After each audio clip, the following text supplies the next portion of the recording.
So, thank you all for joining us today. What a blessing and joy to be with you all together in our interfaith explorations on spiritual literacy. Today's word is B. Today's letter is B, B for beauty. And it's important for me in so many different ways because there is in our Sufi scripture, we believe that there is some sort of element of beauty in every creature and creation. And if we read Sufi poetry, we'll see that the poetry emphasizes the innate beauty and grace in everything, even when we do not find those things appealing or graceful. Because the concept of beauty is not necessarily rooted in the physical or outward or spiritual, but it exists in the heart and the mind of our actions. So, how to witness that beauty that might not be visible with the naked eye? Because it's the beauty within us that makes it possible for us to recognize the beauty around us. So, there is this beautiful Sufi practice in which we use one of the names of the God. So we believe God is beautiful, and one of his name is Jamil, which means the beautiful. So we use that attribute of God and we repeat it as a spiritual practice. It's called Ya Jamal, Ya Jamal, Ya Jamal. And we repeat it over and over, this phrase, because it helps us cultivate that emotional sensitivity in our heart. So we're able to see the subtle beauty that transpires behind whatever appears to be even ugly or repulsive. So I was thinking how to start today's class of especially capturing that concept of beauty from my spiritual tradition. And I found this beautiful poem by Khalil Gibran on beauty, which I'm going to read to you all. And right after that, my colleague and co-facilitator, Dr. J. McDaniels, will introduce our guest speaker and lead the class discussion. So Khalil Gibran goes, and a poet said, "Speak to us of beauty." And he answered, "Where shall you seek beauty, and how shall you find her, unless she finds herself to be your way and to be your guide? And how shall you speak of beauty, except she be the weaver of your speech?" The aggrieved and the injured said, "Beauty is kind and gentle, like a young mother half shy of her own glory as she walks among us." And the passionate said, "Nay, beauty is a thing of might and dread. Like the tempest, she shakes the earth beneath us and the sky above us." And the tired and the weary said, "Beauty is of soft whisperings. She speaks to our spirit. Her voice yields to our silences like a faint light that quivers in the fear of the shadow." But the restless said, "We have heard her shouting among the mountains." And with beauty's cries came the sound of hoofs and the beating of the wings and the roaring of the lions. At night, the watchmen of the city say, "Beauty shall rise with the dawn from the east." At the noon, the toilers and the travelers say, "We have seen beauty leaning over the earth from the windows of the beautiful sunset." In winter, says the snowbound, beauty comes with the spring leaping upon the hills. And in the summer, the reapers say, "We have seen beauty dancing with the autumn leaves, and we saw a drift of snow in her hair." All these things you said of beauty, yet in truth you never spoke of her, but of your own needs unsatisfied. And beauty is not a need, but an ecstasy. It's not a mouth thirsting nor an empty hand stretching forward, but rather a heart inflamed and a soul enchanted. It's not the image that you would see nor the song that you would hear, but rather an image you see when you close your eyes and a song you hear when you shut your ears. O people of love, Beauty is life when life unveils her holy face. But you are life, and you are the veil. Beauty is eternity gazing at itself in a mirror. But you are the eternity, and you are the mirror, and you are the beauty. So, with that, we are going to start our class today. Jay, would you please introduce our speaker of the day? Sophia, I think with that, we will conclude this class. Yeah, absolutely. She's stolen my thunder for sure. So thank you so much, Sophia. And I want everyone to know she's in Pakistan right now. It's 11 o'clock there. It's noon for a good many of us. We've got somebody from Arizona, Al. It must be 11 o'clock there too. But anyway, in Nita's in Texas, that's Central Time. And somebody's in Washington, D.C., I think. Rebecca, are you in Washington, D.C.? Must be 1 o'clock there. Delaware. Still 1 o'clock, I think. Yes. So when you come to one of Patricia's books, Patricia has written about 5 books. And one of her first books was called Embracing a Beautiful God. And another of her books is called The Metaphor Maker. And, you know, a lot of people think of whatever God is, they think of God as strong or true or good. But sometimes the word beauty is forgotten. It's not forgotten by Khalil Gibran. It's not forgotten in Islam by the idea of the many names of God, one of which is beauty, Jamal. But in Christianity, it has been neglected, but not by all. It wasn't neglected by St. Augustine. It wasn't neglected by some of the early Christians. It really wasn't neglected by even some of the Protestant reformers, by Martin Luther, for example. But in the 20th century, somebody that's lifted up the theme of beauty is Patricia Adams Farmer. And she does this in a very accessible way. If you ever read any of her books or her essays, they're not abstract and overly intellectualized. They consist of stories. I want to brag on Patricia. My wife, Kathy, has 3 writers that she constantly turns to: the Dalai Lama, Anne Lamott, and Patricia Adams Farmer. And Patricia speaks to so many. She's written, like I said, written 5 books. We've co-edited 1 book. Now she is something called a process theologian, and we don't normally talk about theology too much in our stories. I thank the Lord. But I've given Patricia full permission to talk about anything she wants to today, and that includes process theology, which is so close to her heart, and to tell the story a little bit about how you came to beauty. So Patricia, thanks for being you, and we're really glad to have you. Thanks so much, Jay, and thank you so much, Sophia, and all of you for having me today. It's such an honor to be here.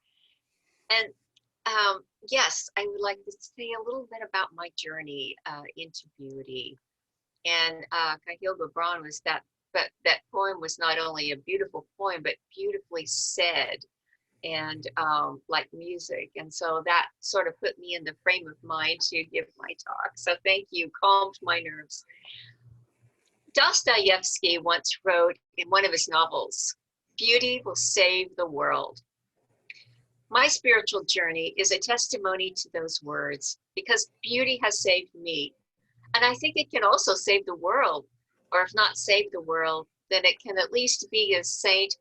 Augustine describes beauty, that is, as a plank against the waves of the sea.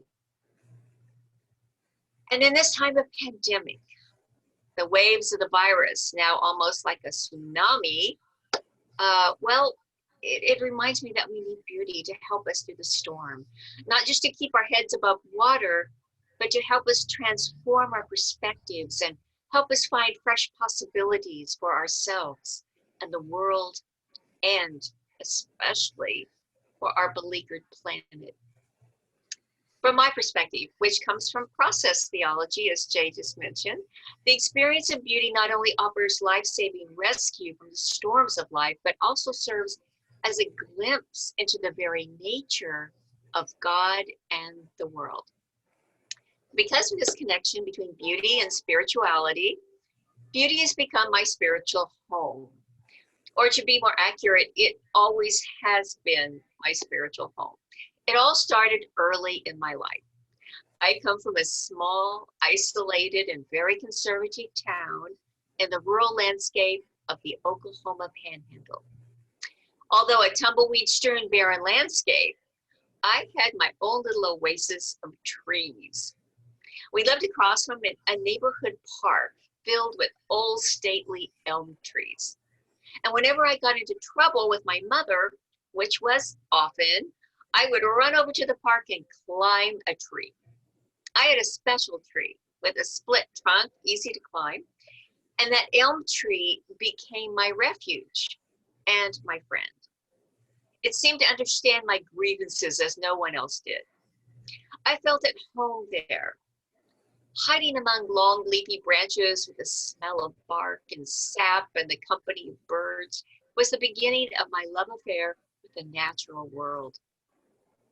As I grew up, my mother made sure I was immersed in the arts with music lessons, dance lessons, art lessons, and everything that our little town could offer. And again, I felt a sense of home when I was engaged in these activities, a sense that I belonged to something.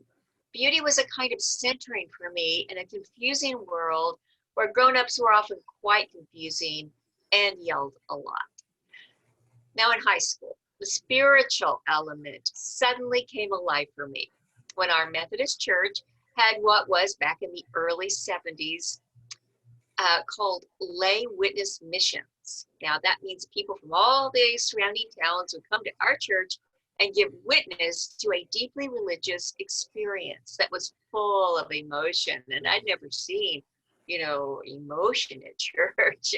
So I began to see the transforming power of the religious experience. And at the same time, the Jesus movement with its crusades and Jesus freaks, long hair, is all sweeping the nation and even reached my little remote town. And it attracted the youth especially, including me.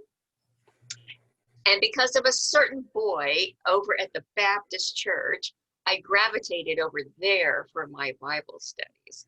Now that boy later became my husband. And after college, we ended up at a Baptist seminary together. Now, having been a music major in college, the arts had never ceased being for me a spiritual home. But now, I added this new element of studying Christianity very seriously. However, at the end of that experience, I had become quite at odds with God. I could never come to terms with the kind of God presented at that conservative evangelical seminary, particularly surrounding the problem of evil and suffering.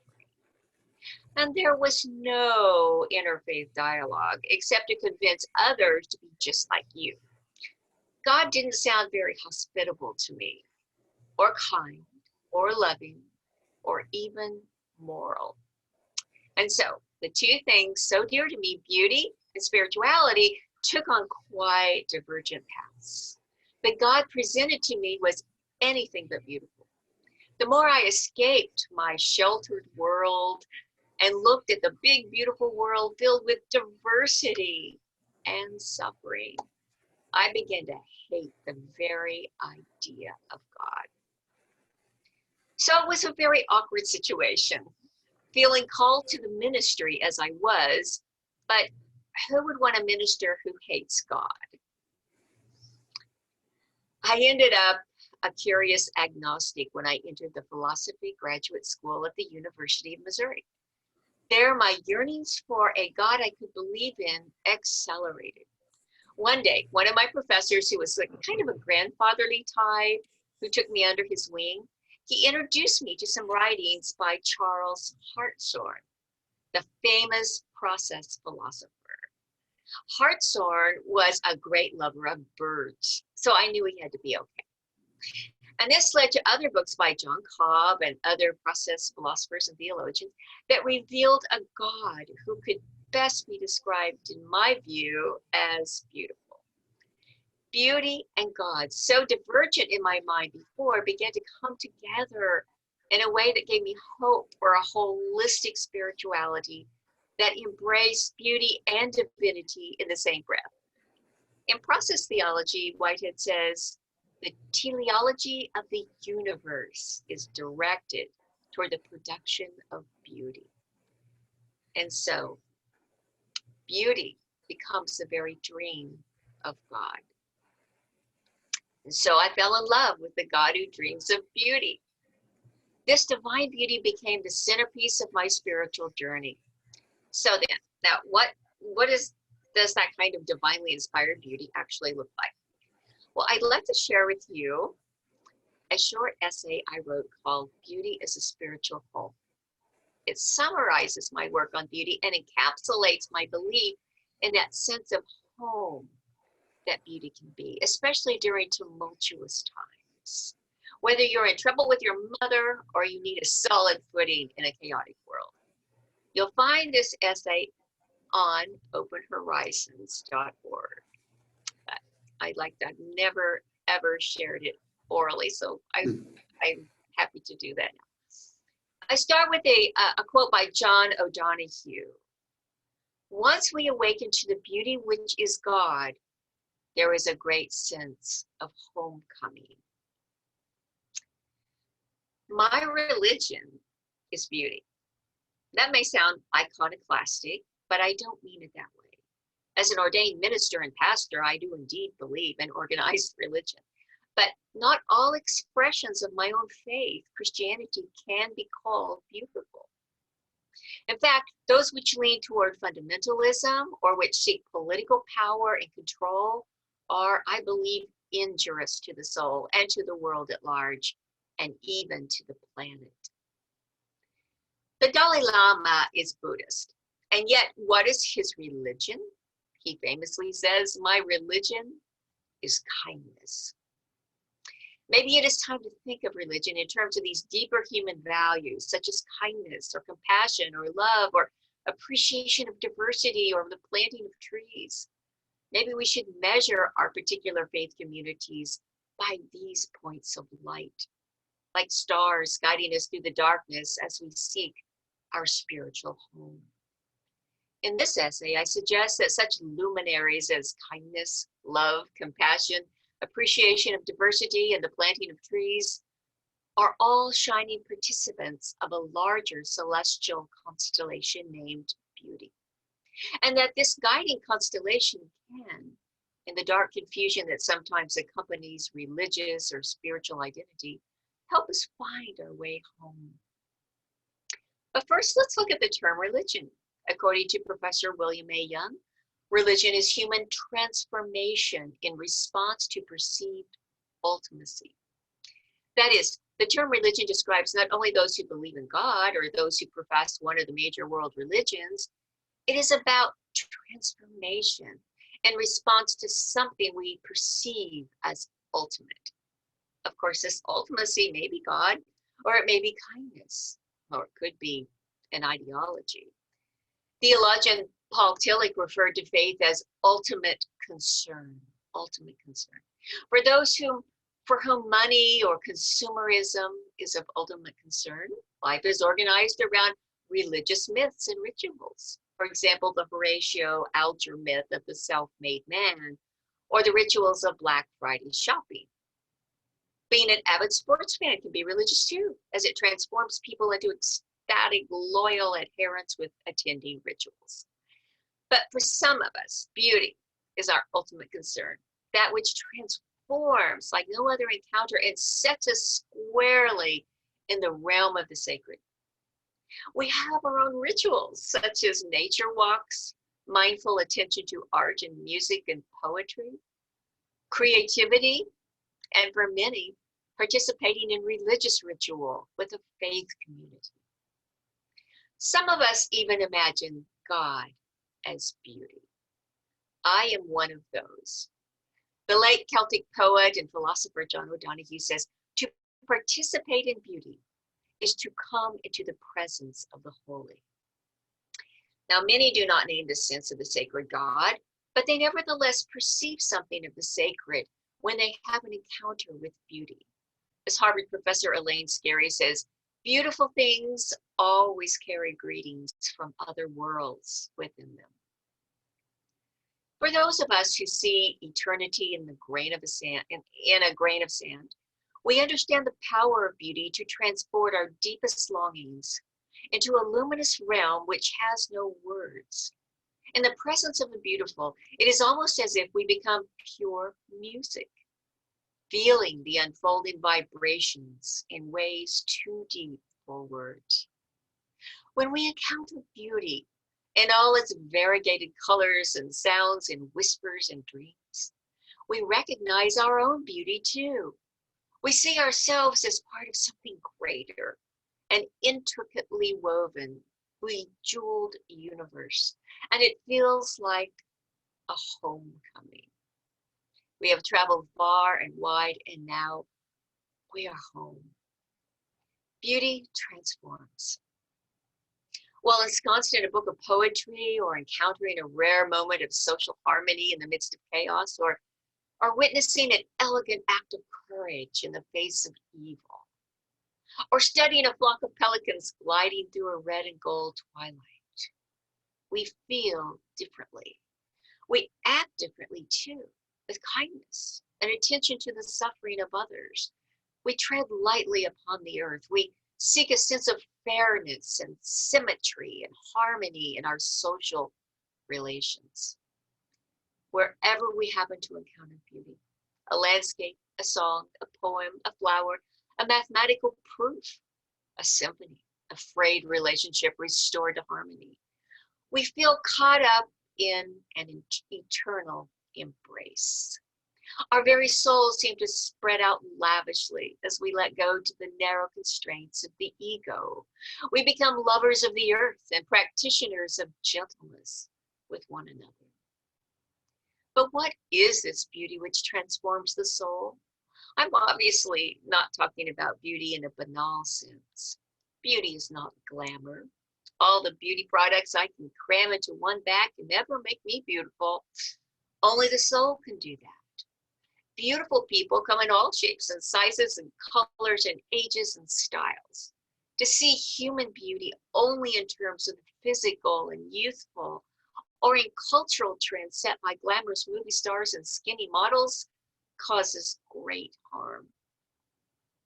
As with religion, when it comes to beauty, we need to think in radically different terms that we are used to. We need to stretch our imaginations beyond the banal until we reach the sacred. We need beauty with a capital B. So what then is beauty in this larger metaphysical sense?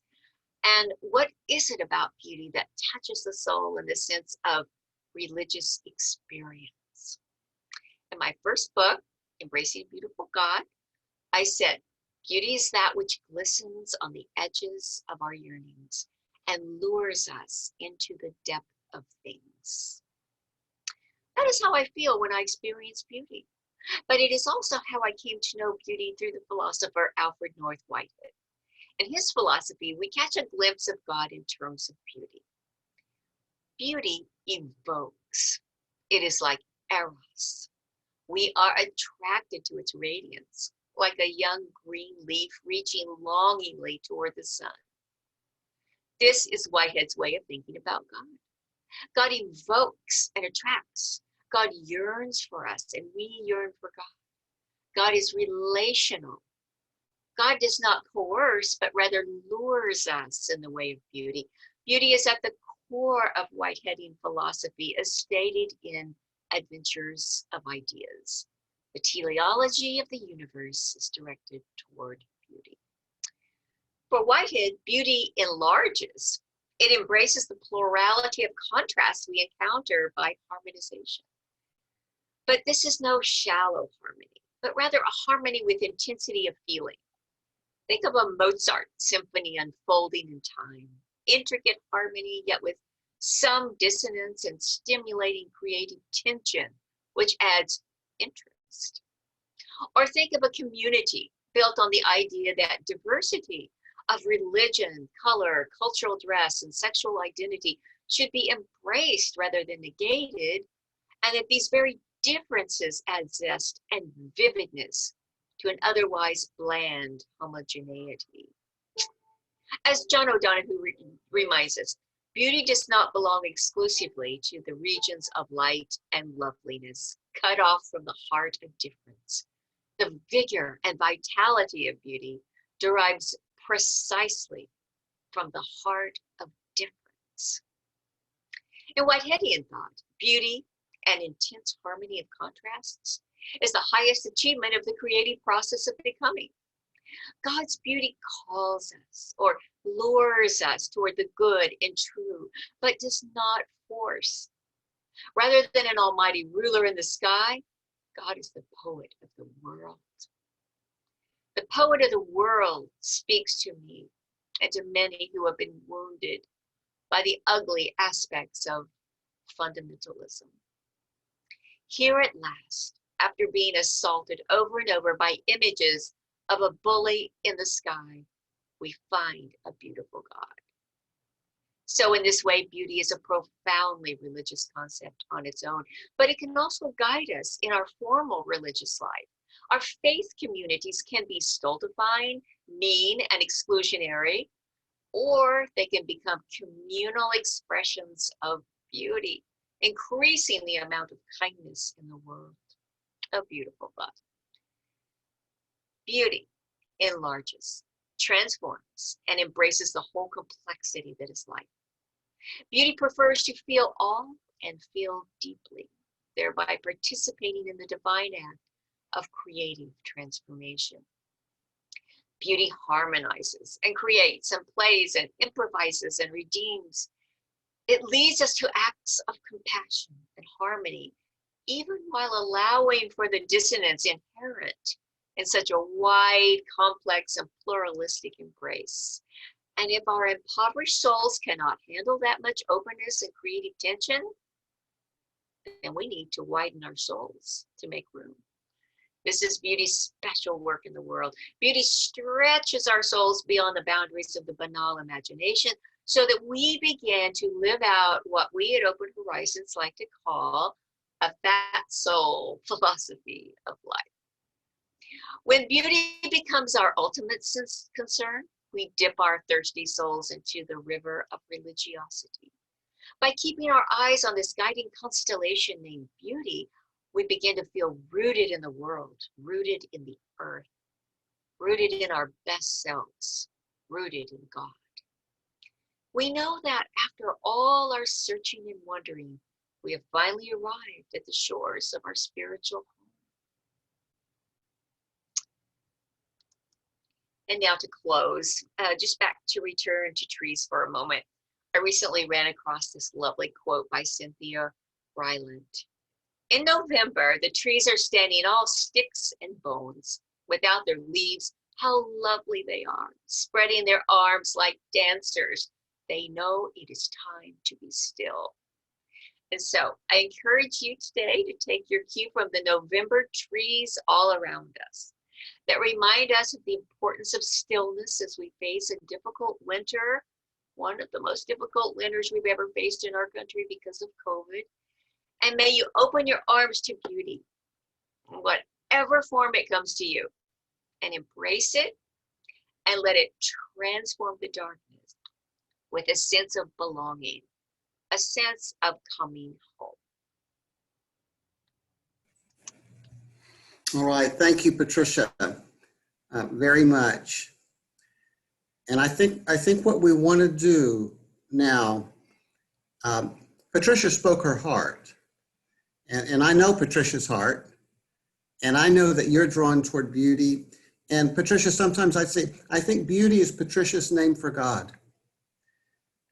And I can connect with that myself because I I think of beauty as richness of experience, among other things. And when I see poignant relationships, soul beauty, relational beauty, and it's not necessarily happy. It can be happy, but it's deep and it's good and it's rich. But I know that beauty is not everyone's word. People will have different words for that which calls them. That's the brilliance of the alphabet, actually. Some people may prefer, oh, kindness is mine, or awe is mine, or reverence is mine, or questing is mine. And I know that for you, all of those are forms of beauty, but I don't know if beauty can hold all that. I think it can, but others may not. So with that in mind, how about the rest of you? What role does beauty play in your life? Where would you put it in terms of the values, the dreams, the yearnings that you try to live by? How about beauty? So can Patricia and I and others, can we hear from you for a second? Al, you go first. Unmute. Well, I just got, couldn't help but think of my own journey, being drawn as a very, very young child to music, and at times just overwhelmed by it. I would caddy as a kid to just get a few dollars, and I would go down to the record store and I would buy I would listen to a record and then I would buy it. We didn't have a record player. And I had 70 long play records before we ever had a record player. But then, as I went on and I went to college and I got involved in music, I was a voice major, and so beauty was singing. But then beauty became choral conducting, the beauty of bringing people together to create an experience, a communal experience. And then as I became a minister, it was the beauty of creating a worship experience that brought people together in with all of our diversity, but then to have some sort of a common experience. But then, I think about the tensions, here in Arizona, we're very sensitive to border and the differences of people of culture and other lands. And there's such a wonderful beauty when you see somehow people come together. I just spent a week in Mexico and to touch people of other cultures and somehow overcome those borders that create walls between us, and to sense our commonality as human beings is for me a really beautiful experience. So there's so many different ways. Patricia, I appreciate how you express the diversity of ways in which we can experience beauty. Sometimes I just look at my wife and I'm overwhelmed by beauty. Anybody else? I think this would be a time. Yeah, Jan, please. Unmute. Thanks. Go ahead. Patricia's descriptions of beauty really resonated with me. I am an amateur photographer and just have enjoyed taking pictures on our travels, and it's almost like if I capture something of beauty, it brings out that homeness feeling, like this is it. This is the good one. I can tell just by where I am and what I'm trying to capture. But it is a feeling of being home. This is the right place for me. And the beauty in the world and the national parks is just fabulous. Thanks, Jan. And I'm sure others share that kind of experience. Anybody else want to share just what you have found beautiful that moves you, that transforms you, to use Patricia's word? Anybody else? Meg. So I think we see a lot of God in the infinite nature of the ocean. I can stare, I don't like having sand in my feet, Mhm. but I like to walk along the wet sand. That's okay. It's not the sticky stuff, but just to enjoy the constantly changing nature of the ocean, waves, no waves, stillness. And how do you not see God in that, no matter what your concept is? And it really makes you feel small, but a part of things all at once. Yeah. I think you can experience that in the starry sky above too. You feel small but included. Small Right. but included. Both of those are really important. Anybody else? What you find beautiful? What you find beautiful that's transforming for you? Jane? I have to say that participating in this venue has drawn me closer to and opened me up to experiencing the beauty of the Creator and seeing just more clearly, and deep joy, and that is just so beautiful. I mean, it's resonated with me, the idea of home, and I'm at home. I'm at home in my own home. I'm at home experiencing the ride via Facebook with my children going to school. Everything is just beautiful, and I give that to the divine. And the words spoken from Patricia, from you, from all the participants, it's just it's joyful, rich, and I thank you. Thank you, Jane. Thank you. Anybody else want to share? Dan. Jay, I sometimes Oh. describe my journey like a music crescendo, and like Patricia, I mean, mine started pretty narrow, but it has, and I see that, you know how a crescendo goes, it kind of starts narrow and then gets, I see those as arms that are just widening, and my journey has been one of continuous widening and embracing.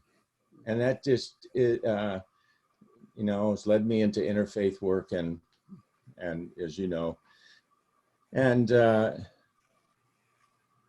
that's just heartfelt beauty. I mean, yeah. Thank you. Dan. I just want to thank Patricia for that beautiful, comprehensive, heartwarming description of beauty. It was a thing of beauty, and it touched me, and it moved me, and it gave me a great deal to think about. One of the ideas that came to mind is there's a strong relationship between beauty and love, because they both involve the force of attraction. And I think when we sharpen what it is that draws our attraction, it helps us grow spiritually, because everything that God has created is beautiful. And the more we find His beauty in the world around us and accept our responsibility to be a good steward of all that we see, then our desire to transform personally transcends into a desire to transform the world that we're a part of. And I think that these concepts of love, beauty, attraction, and transformation are all interlinked in a way I can't even begin to imagine. Thank you. That's interesting, Dan, because I've thought a lot about that too. I know in my most recent work, Beauty and Process Theology, I actually dare to say that love is the highest form of beauty, because I think you're so right about that. They're so intimately connected. They both involve the attraction and the power. And so that's just how I see. If you see the world through the eyes of beauty, you can also see the world, different ways. But if you look at it if you look at the sacred through the lens of beauty, then you see that love is the highest form of beauty. So I thought I'm really glad you brought that up. Hey, Patricia, while we're on this, could you tell everybody, just name the chapters of your book on beauty, because the kinds of beauty, it so well illuminates the different kinds of beauty. I think there's more moral beauty and social. I just happen to have my book here. Okay, all right. I have it here at my desk. Let me see if I can look at the table of contents. I can't remember from memory what they are. Okay.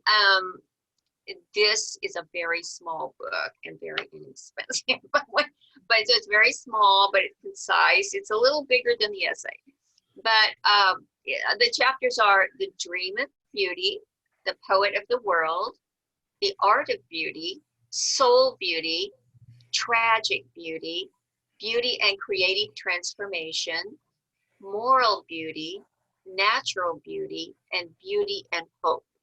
Mm-hmm. Yeah. I think each of those topics, chapters, deserves something. Just a word about soul beauty, just for a moment. In your presentation, you pointed out how in a shallow, superficial society, consumer-based, people can be trapped by physical images of beauty. I'm supposed to look like that. I ought to look like that. I will be loved and accepted if I look like that. And that's an extremely, it's not even beautiful, That's a joke. But so many people are trapped by that, and even the word beauty has been co-opted. Yes. By that preoccupation. But for those of us with eyes to see, we know that there's a kind of beauty that has nothing to do with physical appearance, and oftentimes flourishes in the lives of people who, by Madison Avenue standards or whatever, they don't conform to that. But there's something incredibly beautiful about their souls. And so I wondered if you wanted to say a word about soul beauty, just a word. We won't stay there, but any thoughts about soul beauty, and also a word about moral beauty, if you would. Moral beauty, okay. Great.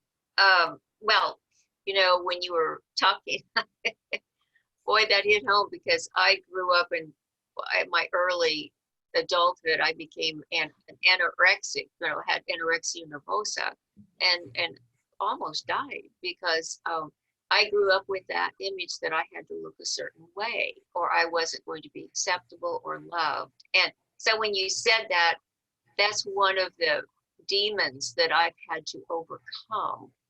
And one of the ways I maybe that's one of the impetus for me to redefine beauty and give it a different name. And that's part of, because of my history with that struggle and those demons, to find a much different view of beauty than Madison Avenue and Vogue magazine, right? And so I think that could be part of my journey. It's part of my journey. And so hey, Patricia, can I stop you right there, though? Yeah. You've also written an essay called The Beauty of Imperfection. Yeah. And you talked about your struggle with perfectionism. Yeah. Which was kind of related to that. You want to say just a word about how perfectionism can get in the way? Well, yeah, it's really interesting that they've done all these studies with people with anorexia, all these young girls, young women, and one of the characteristics is perfectionism, because these girls that suffer from anorexia or other eating disorders, they're excellent students, top of their class. They're not, slackers. Even while they're starving, they manage to somehow make an A on everything. So I remember that struggle, but it's that perfectionist personality that can be so destructive, really. But and so the beauty of imperfection is letting go of that and learning the beauty of just being however you are. But and you'll find that if you want to go on openhorizons.org, you can read that. It's called The Beauty of Imperfection. Now, and in soul beauty, I think another reason I've also written a book called Fat Soul Philosophy, because, and I wonder if, again, it might come from my background in anorexia to redefine,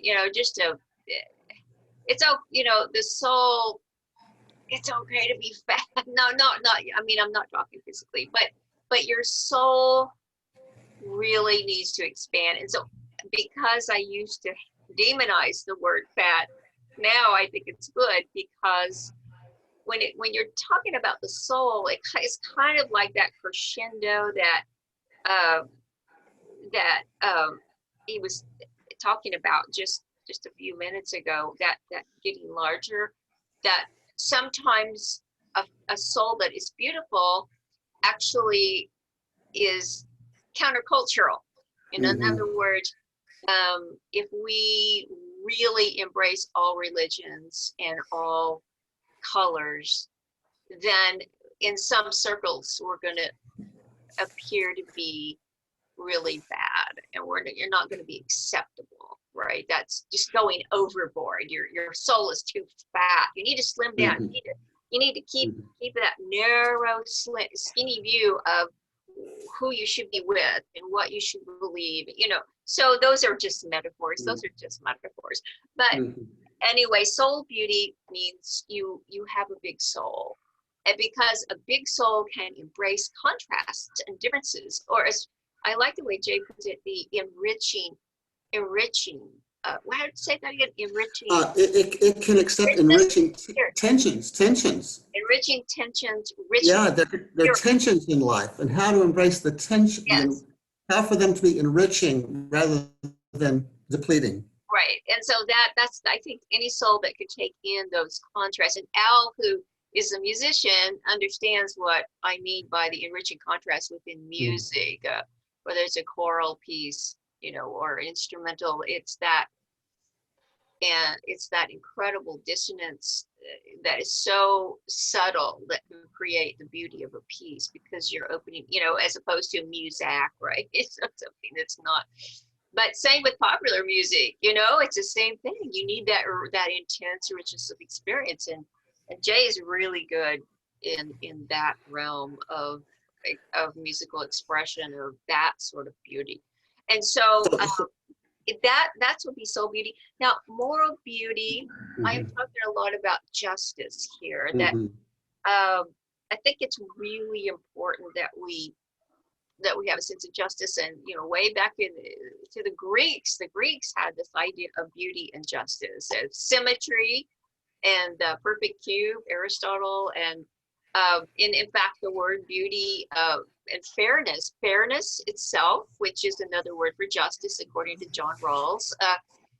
Fairness actually comes from fair, as in beauty, as in a fair city, a beautiful city or something. They actually, the words are from fairness. So in other words, justice is just inherent in the very word of beauty. So moral beauty is really important. The beauty of diversity is a big part of moral beauty. I think of courage as a form. As a form of moral beauty. So if you think of, say, John Lewis. Yeah. The courage that to stick to principle, and then put his life on the line. Yeah, that's a form of moral beauty. It is. That I lack. I admire that. but you're moved by that. Patricia, can you, we have just a couple of minutes. You have a chapter on tragic beauty, and I'd like to, and I don't want to end there, but I'd like to bring it home. You know, for me, I've been taking care of a father-in-law with Alzheimer's, singing through the window to him. He passed away recently, but it was very hard. And and my wife was beautiful, and she would sing and pray and dance in front of the window, and we didn't know if he understood or not. But at one point, I looked over at her at the window with my father-in-law on the other side, and I thought, now this is not happy. This is not pleasant. This is very difficult. But this is beautiful. And the beauty was in her, but also in the relationship, and also in him. He's struggling. It's not happy for him either. But sometimes beauty, there's a kind of poignant beauty that happens in sadness, not apart from sadness, in sadness. And I just wondered if you had any further thoughts about tragic beauty. Yeah, when you said that, I thought of the Japanese, you know, with their mono no aware, their sense of beauty tinged with sadness. Yeah. The Japanese are they're some of the best. The Buddhist Japanese ideas are some of the better in tragic beauty, I think. And I think, gosh, to me, the world seems like there's more tragic beauty than anything. So, I mean, it's a major concept. And, you know, I think that Whitehead spent a great deal of time on that whole concept of tragic beauty. And it also goes back to Rainer. I quoted Rainer Maria Rilke in my book, let everything happen to you, beauty and terror, just keep going. No feeling is final. Don't let yourself lose me. So beauty is so intertwined with tragedy, but in the Christian faith, we think of tragic beauty of the resurrection is tragic, or even the cross is tragic beauty. But so I think that whenever there's transformation in suffering, such as the transformation, what could have been just simply a grim sadness with your father-in-law, it became a beautiful sadness because of how it was transformed through Kathy, your wife, and your father, and through your eyes as well. And so it became transformed into a tragic beauty. A beauty tends to a sadness. And that's good. Yeah. And so much of life is tragedy that we have to begin to take tragic beauty seriously and find ways of transformation that can bring beauty out of the tragedy. Yeah. So we have just about 3 minutes. Go ahead. What resonated with what y'all just said was that this tragic beauty brought out love. Yeah. Very much so. Sometimes love doesn't emerge in its full expression until there is a tragedy, isn't that right? So that's a wonderful idea. Hey, Sophia, we just have a couple of minutes. Does this spark any ideas for you? You want to share?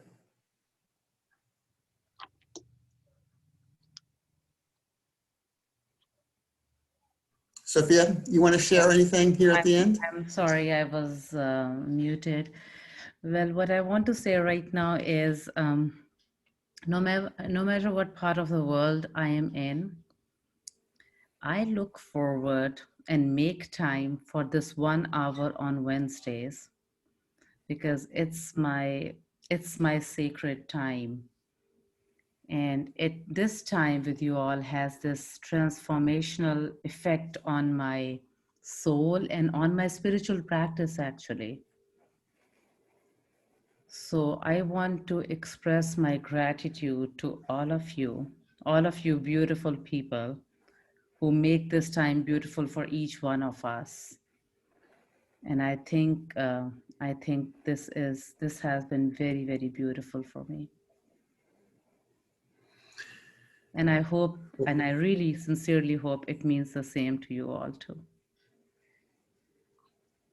I think we're a community. Mm-hmm. I think we're a community. Mm-hmm. Well, I really liked your idea, your God, Jamal. Mhm. That will stay with me, and I'd like to think more about that. I just love that. Thank you for sharing that. Absolutely. Mm-hmm. So Well, Sophia, if you would bring us to a close, yes. I'd appreciate it. We are almost out of time, so thank you all for attending. Blessings to you all. May you all find beauty in your own hearts and in everything and everyone around you. I'll see you all next Wednesday, 12 noon Central Standard Time. Have a great weekend. Thanks. Peace be with all. Mhm.